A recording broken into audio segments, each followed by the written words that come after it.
Hello. So today we're going to have a look at how to calculate the volume of prisms. Okay, so here we've got a general formula. We've got the volume of a prism is V equals AH. Okay, so let's see what each of these are. So where V is the volume, capital A is the area of the uniform cross-section.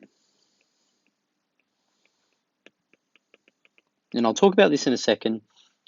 And H is the height, or how far back this prism actually goes. So let's have a look at what the actual cross-section or the uniform cross-section is.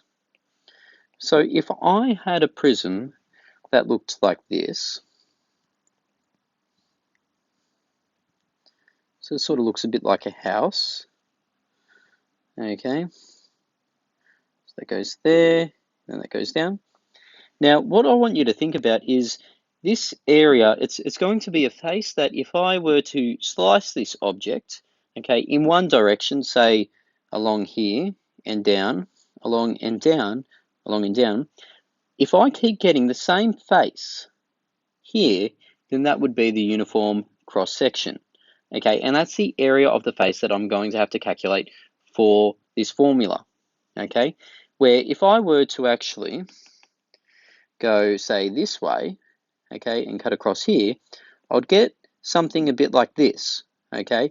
And then if I went down again, say along here, I would get a separate face. So these aren't the same shape, where if I go to what I did before of going downwards like this, okay, and backwards, each time I would get the exact same house-shaped shape. So here, I need to calculate the area of this.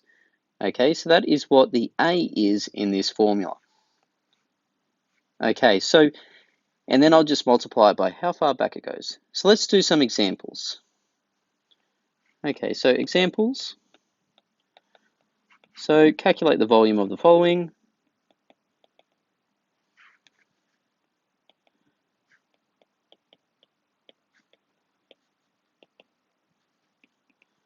Okay, so let's start off with a rectangular prism. Okay, now here, the actual uniform cross section could be many faces, okay? So this one's actually, okay, I could do this face, or I could do this face, or I could do the top, okay? And then if I were to do this face, then I'll just have to multiply by how far back that face goes. And that's how I calculate the volume of this prism. So if I had measurements of, say, 10 meters, 20 meters, and say 100 meters, okay, this might be the size of a factory, okay, if I were to find, okay, I have my formula, V equals AH. If I wanted to find the area of this is a rectangle, so I could say, well, that would be 10 times 20, okay, and then I would have to multiply by how far back it goes, so it's going to be times 100, okay, so the A here is the 10 times 2, and then I have the 100 would be the H. So here I would get 20 times 100,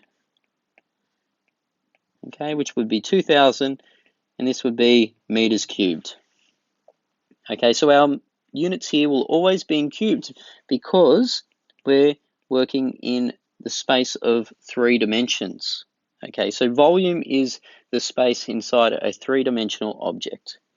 Let's do another example. So if I had, say, yeah, let's do the house example. If I had a house, okay,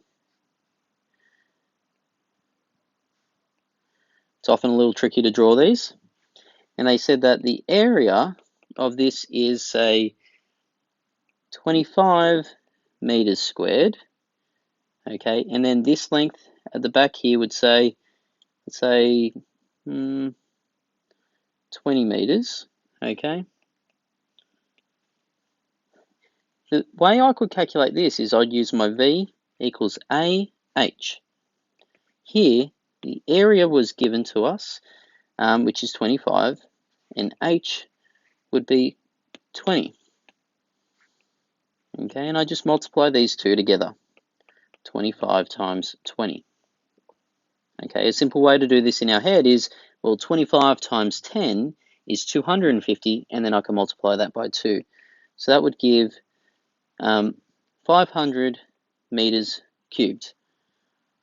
Okay, now I guess how these can get harder essentially would be if they don't give you this area.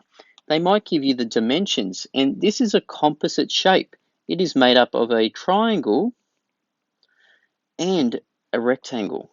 Okay, so that's how this could get a bit trickier. So make sure you take the time in picking out the right uniform cross section, which in this case here was the house shape. Okay, remember, if I was to slice this object in one direction, I'd keep getting the same shape, okay, which in this case would be the house. Okay, make sure you take the time in calculating the area of that and then multiply by how far back it goes or how high it goes. So that's how you calculate the volume of prisms. Good luck with your questions.